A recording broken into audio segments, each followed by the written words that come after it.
Hello everyone, good evening. তো আজকে সন্ধ্যাবেলা ছোট্ট একটা মিনি ব্লগ নিয়ে চলে এসেছি তোমাদের সামনে। তো দেখো সন্ধ্যা এখন প্রায় নামবে, আকাশটা কত সুন্দর লাগছে দেখতে।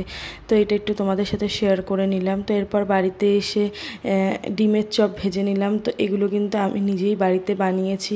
তো দেখো এপিট ওপিট করে ভালো করে ভেজে নেওয়ার পর এখন পুরো রেডি ডিমের চপটা।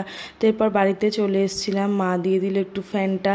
তো বাড়িতে এসেছিলাম যেই কারণে, বাবা এনেছিল জগন্নাথ দেবের ভোগ প্রসাদ।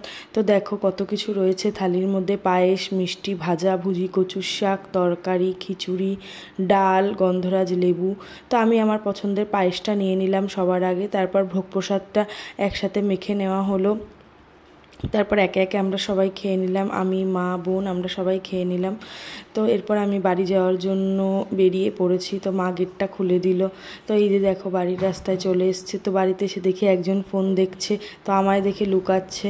এইবার দেখো রাতের ডিনার নিয়ে চলে এসেছি। রাতের ডিনারে ছিল ভোলা মাছের ঝাল আর ভাত।